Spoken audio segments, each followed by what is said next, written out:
కోస్గి ప్రజా దీవెన సభలో కేంద్ర మంత్రి పురుషోత్తం రూపాల మాట్లాడుతూ విశ్వవ్యాప్తంగా దేశాన్ని అభివృద్ధి చేసిన ఘనత నరేంద్ర మోదీకే దక్కిందన్నారు. కోస్గి ప్రజా దీవెన సభలో కేంద్ర మంత్రి పురుషోత్తం రూపాల మాట్లాడారు. ఇక్కడికి వచ్చిన మహిళలకు ధన్యవాదాలన్నారు. ఈ ర్యాలీలో 2 విషయాలను గమనించారు. గిరిజన మహిళలు, యువకులు పెద్ద సంఖ్యలో పాల్గొన్నారు. మిమ్మల్ని చూస్తుంటే విజయోత్సవ సభ చూస్తున్నట్లు ఉంది అన్నారు. భారతీయ పార్టీ ఏమి చేసింది అంటే విశ్వవ్యాప్తంగా దేశాన్ని అభివృద్ధి పదంలో నడిపిన ఘనత నరేంద్ర మోదీదన్నారు. భారతదేశంలో రైల్వే స్టేషన్ కు వెళ్తే ముక్కులు మూసుకునే వాళ్ళు, కానీ మోదీ వచ్చిన తర్వాత రైల్వే స్టేషన్లు అభివృద్ధి చేసి వందే భారత్ రైల్వేలను తీసుకువచ్చాడు. మోదీ ప్రపంచంలో భారతదేశాన్ని నెంబర్ 1 స్థానంలో నిలపడానికి కృషి చేస్తున్నాడు. చంద్రయాన్ 3ని అంతరిక్షంలో పంపి విజయం సాధించిన ఘనత మోదీదే. రోజులో 18 గంటలు పనిచేసే వ్యక్తి మోదీ. ఆయన స్ఫూర్తితో మనం 20 గంటలు పనిచేయాలి. ప్రపంచం మొత్తం భారతదేశం వైపు చూస్తోందంటే కారణం మోదీ. మీరు కూడా 30వ తేదీ వరకు విశ్రాంతి లేకుండా పనిచేసి బంటు రమేష్ ను గెలిపించాలి. ఈ నెల 30వ తేదీన తెలంగాణ వ్యాప్తంగా బీజేపీకి పెద్ద సంఖ్యలో ఓట్లు వేసి గెలిపించాలని ప్రజలను కోరారు. आज के इस असेंबली के हमारे उम्मीदवार श्रीमान बंडू रमेश जी के समर्थन में मिली इस सभा में मंच पर विराजमान हमारे जिला के अध्यक्ष పదగల్లా శ్రీనివాసన్ గారు బీసీలకు ఎస్టీలకు వాళ్ళకు రిజర్వేషన్ కల్పించాలి అని చెప్పేసి ఉద్దేశంతో బీసీ డిక్లరేషన్ చేయడం జరిగింది. బీసీ డిక్లరేషన్ చేసి బీసీ ముఖ్యమంత్రిగా కూడా ప్రకటించడం జరిగింది. మందకృష్ణ మాదిగ ఆధ్వర్యంలో హైదరాబాద్ లో ఎస్సీ వర్గీకరణ చేసి ఇక్కడ ఉన్నటువంటి 35,000 మంది ఎస్సీలు ప్రాంతంలో ఉన్నారు. ఆ ప్రాంత వాసులు కూడా ఎస్సీలకు వర్గీకరణ చేస్తే ఎస్సీలలో నిరుద్యోగం కావచ్చు, చదువు విషయంలో కావచ్చు, ఆర్థికంగా, రాజకీయంగా, సామాజికంగా అందరితో కలిసిమెలిసి ఉండేటువంటి పరిస్థితి కనిపిస్తూ ఉంది. నరేంద్ర మోడీ అంటేనే బడుగు బలహీన వర్గాల వ్యక్తి. సబ్కా సాత్ సబ్కా వికాస్. ఈ దేశంలో ఉన్నటువంటి ప్రతి ఒక్కరు కూడా సమానమే. ఏకాత్మక మానవత భావం అన్నటువంటి తత్వాన్ని మనకు నరేంద్ర మోడీ గారి हमारी माताएं बहनें जो रैली में इतनी बड़ी तादाद में शामिल होकर हमारे बंडू रमेश जी का हौसला बढ़ाया है, मैं सभी माताओं को वंदन करता हूं, उसको धन्यवाद करता हूं। और जिन माताओं का इस रैली में आयोजन जिसने करवाया हो उनको भी मैं बधाई देता हूं, उसको भी धन्यवाद करता हूं। मैंने आज यहाँ रैली में 2 चीज देखी है। एक बढ़ चढ़ के माताएं रैली में बहुत थी और दूसरे हमारे युवा साथी बहुत मात्रा में थे। ये दोनों लोगों ने आज यहाँ से पूरे तेलंगाना को संदेश दिया है कि तेलंगाना की मातृशक्ति भारतीय जनता पार्टी के साथ है। नरेंद्र रेड्डी पट्टण నుంచి వచ్చిండు. ఆయన పేరులోనే పట్నం ఉంది. ఆయన పట్నంకి వెళ్ళి సమావేశాలకు వస్తాడు, లేకుంటే పెండ్లి పోరాటాలకు వస్తాడు. కానీ ఇక్కడ ఉన్నటువంటి బడుగు బలహీన వర్గాలు, ఎస్సీ, బీసీ, మైనార్టీ వర్గాలు వలసలు పోతున్నటువంటి ఈ యొక్క మనుషుల గురించి, అదేవిధంగా ఇక్కడ ఆసుపత్రులు లేక చాలా మంది చనిపోయేటువంటి వాళ్ళ గురించి, రైతులు ఆత్మహత్య చేసిన వాళ్ళ గురించి, ఈ రోజు వలసలు వెళ్ళే వాళ్ళ గురించి ఆలోచించే పరిస్థితి లేదు ఈ రోజు నరేంద్ర రెడ్డి గారు. భారతీయ జనతా పార్టీ అధికారంలో ఉన్నా లేకపోయినా ఇక్కడ చించోలి నుంచి భూత్పూర్ వరకు NH 167 హైవేని ఏర్పాటు చేయడం జరిగింది. 4 సంవత్సరాల క్రితం ఢిల్లీ వెళ్లి ప్రధానమంత్రి గారికి ఒక వినతి పత్రం ఇవ్వడం జరిగింది. నేను కూడా, సార్ మా ప్రాంతంలో చాలా బడుగు బలైన వర్గాలు ఉన్నాయి, ఇక్కడ నిరుద్యోగం ఎక్కువగా ఉంది, ఇక్కడ ఇండస్ట్రియల్స్ లేవు, వ్యాపారం కూడా తక్కువగా ఉంది, ఇక్కడ రైల్వే లైన్ వేస్తే బాగుంటుంది, ఇక్కడ పక్కన బొంబాయి ఉంది, ఇక్కడ హైదరాబాద్ ఉంది, బెంగళూరు ఉంది, పోవడానికి మేము చాలా దూరం వెళ్ళాల్సి వస్తుంది. కాబట్టి ఇక్కడ రైల్వే లైన్ కనుక ఏర్పాటు చేస్తే మా యొక్క ప్రజల జీవన విధానం మెరుగుపడుతుంది. ఒకవేళ రైల్వే లైన్ వేస్తే ఇక్కడ ఇండస్ట్రియల్ కూడా పెరిగే అవకాశం ఉంది. కాబట్టి దయచేసి మాకు రైల్వే లైన్ ఇవ్వండి అని చెప్పేసి మేము ఇవ్వడం జరిగింది. అదేవిధంగా భారతీయ జనతా పార్టీ పెద్దలందరూ కూడా, ప్రధానమంత్రి గారు కూడా, రైల్వే మినిస్టర్ గారు వినతి పత్రం ఇవ్వడం వల్ల ఈ రోజు మన వికారాబాద్ నుంచి ఈరోజు రైల్వే లైన్ ఏర్పాటు చేయడం జరిగింది. ఈ రైల్వే లైన్తో పాటు ఇక్కడ వాటర్ కూడా కావాలి. ఇక్కడ వాటర్ కావాలంటే 240 ఎకరాల భూమి ఉంది. ఇక్కడ సాగుకు కేవలము 20 నుంచి 25 ఎకరాలు మాత్రమే సాగు భూమి ఉంది. కేవలం వర్షం పైన ఆధారపడేటువంటి పంటలు ఉన్నాయి. బోర్ల పైన ఆధారపడేటువంటి పంటలు పండిస్తున్నాం. బోర్లు ఎండిపోతే రైతులు ఆత్మహత్యలు చేసుకుంటున్నారు ఇక్కడ. కాబట్టి జీవో నెంబర్ 69 ఈ రోజు నారాయణపేట కోడంగల్ల ఎత్తిపోతల పథకం తీసుకొస్తే ఇక నారాయణపేట యొక్క ప్రజల ప్రాధాన్యం కడవచ్చని ఈ సందర్భంగా తెలియజేస్తూ భారతీయ జనతా పార్టీ అధికారంలోకి వస్తే తప్పకుండా ఈ యొక్క ప్రాజెక్టు పూర్తి చేస్తామని ఈ సందర్భంగా తెలియజేస్తున్నాం. మిత్రులారా, యువకులు రైతులు నాకు ఒకటి అడుగుతున్నారు, అన్న ఈ 70 సంవత్సరాల స్వతంత్ర చరిత్రలో ఒక బీసీ అభ్యర్థిగా ఒక భారతీయ జనతా పార్టీ నీలాంటి యువకుడికి అవకాశం ఇచ్చింది కాబట్టి ఆ యొక్క ఇచ్చినటువంటి ఆ భారతీయ జనతా పార్టీ నరేంద్ర మోడీ గారికి మేము దండాలు పెడుతున్నామన్నా అని చెప్పేసి అందరూ కూడా అక్షతలు తెలియజేస్తున్నారు.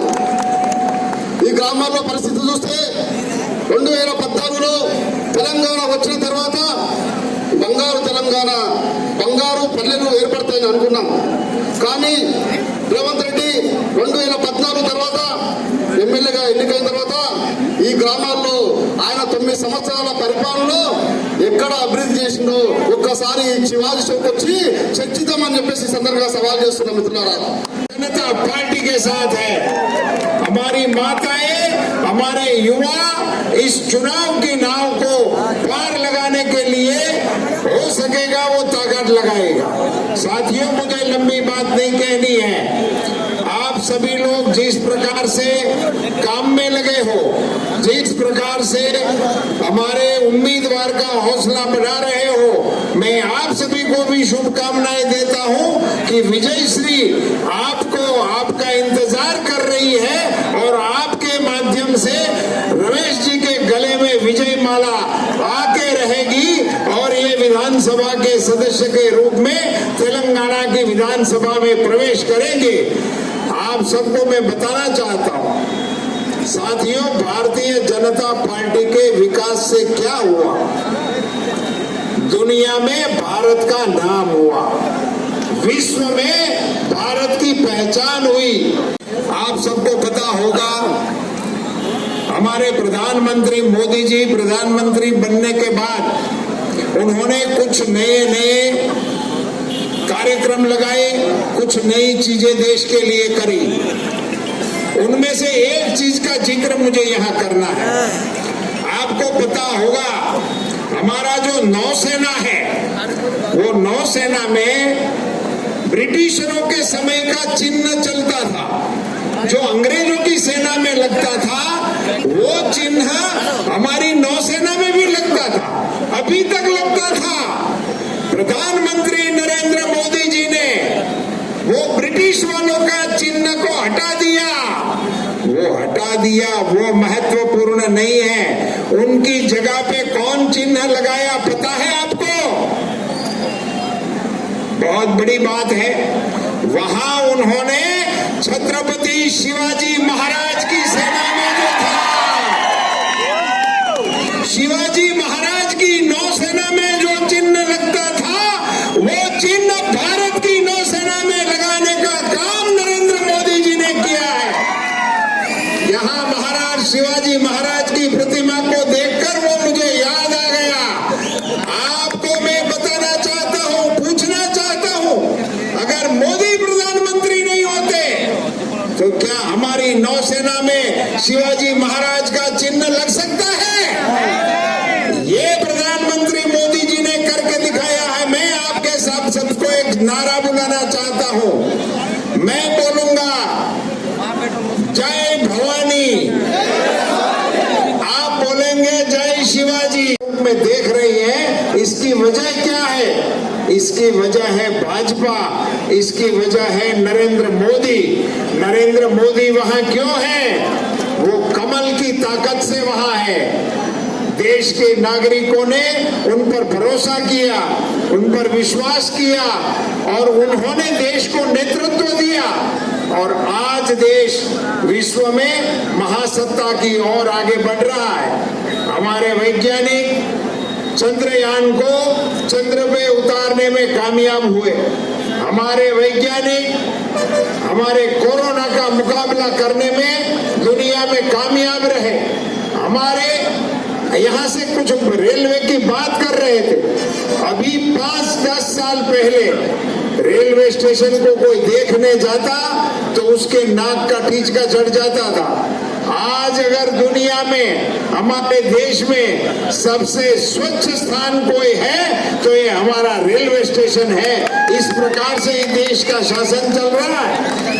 ऐसे काम करते हुए, सबका विकास का नारा लगाते हुए हिंदुस्तान को 5 नंबर के अर्थतंत्र पर लाकर खड़ा कर दिया है और अगली बार हिंदुस्तान को दुनिया के 3रे नंबर पे ले जाने के काम में मोदी जी लगे हैं। अब हिंदुस्तान को 3रे नंबर पे पहुंचाना है तो तेलंगाना के लोगों को मोदी जी को समर्थन करना चाहिए कि नहीं करना चाहिए? करना चाहिए। तो फिर आपके पास 30 तारीख आ रही है। 30 तारीख को कमल के निशान पर वोटिंग करके आप मोदी जी को साथ देने का वादा निभाइए और यहाँ से रमेश बंटू को चुनकर विधानसभा में भेजकर आप मोदी जी को संदेश दे सकते हैं कि तेलंगाना के युवा आपके साथ है, तेलंगाना की माताएं आपके साथ है। ये बताने का अवसर आप लोगों के पास आया है। मैं आपको बताना चाहता हूँ, हिंदुस्तान की राजनीति में जितने भी दल हैं वो पार्टियां अपने परिवार के लिए काम कर रही है। आप किसी भी पार्टी को वोट दोगे उसके मुखिया के बेटों के लिए वोट होगा। अकेली इस देश में भारतीय जनता पार्टी ऐसी पार्टी है, अगर आप इसको वोट दोगे तो वो आपके परिवार के लिए वोट दिया जाएगा। ऐसी एक ही पार्टी है। इसीलिए आप सबसे मैं विनती करता हूँ, कार्यकर्ताओं से अनुरोध करता हूँ, इस रैली समाप्त हो जाने के बाद नहीं है, 30 तारीख तक आप लोग हर घर में निकलेंगे। हर घर में जाके हमारे बंटू रमेश को वोट देने के लिए, कमल के निशान को वोट देने के लिए, विनती करने के लिए 10-10 घर में जाने का शपथ लेकर यहाँ से जाना है। आप जाओगे? जो जाएंगे वो हाथ खड़ा करें। धन्यवाद। मैं आप सबसे अनुरोध करता हूँ कि अब मतदान के समय तक आप सोएंगे नहीं, आप रुकेंगे नहीं। ये अकेला बंटू नहीं लड़ रहा है, आप सब चुनाव लड़ रहे हैं। उसी प्रकार से आप सबको काम में लगना है। ये एक उम्मीदवार नहीं है, यहाँ जितने मेरे साथी खड़े हैं वो सभी खुद उम्मीदवार हैं। उसी प्रकार से चुनाव लड़ने के लिए आप सबको काम में लगना है। प्रधानमंत्री श्री नरेंद्र मोदी जी इस समय 18 घंटे काम करने वाला हिंदुस्तान का प्रधानमंत्री है। 18 घंटा काम करता। अगर हमारे प्रधानमंत्री 18 घंटे काम करते हैं तो हमें तो 20 घंटा करना चाहिए। हमें इनके साथ चलना चाहिए। आप सबसे मेरा अनुरोध है, मैं अपने जिला की पूरी टीम को, यहाँ के मेरे नेता लोगों को अनुरोध करता हूँ कि आपकी पूरी टीम को अब चुनाव तक विश्राम करना नहीं है, आराम करना नहीं है। अब जब तक हमें विजय प्राप्त न हो तब तक हमें लगे रहना है। मुझे एक छोटी सी बात आपसे शेयर करनी है।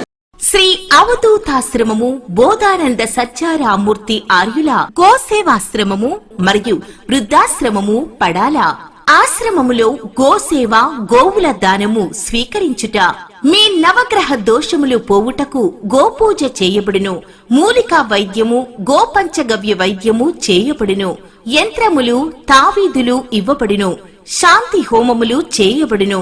మీ ఆత్మీయుల పుట్టినరోజు, పెళ్లి రోజు మరియు వర్ధంతి వంటి ముఖ్యమైన దినములలో గోసేవ లేదా అన్నదానం చేయదలిచిన వారు సంప్రదించండి.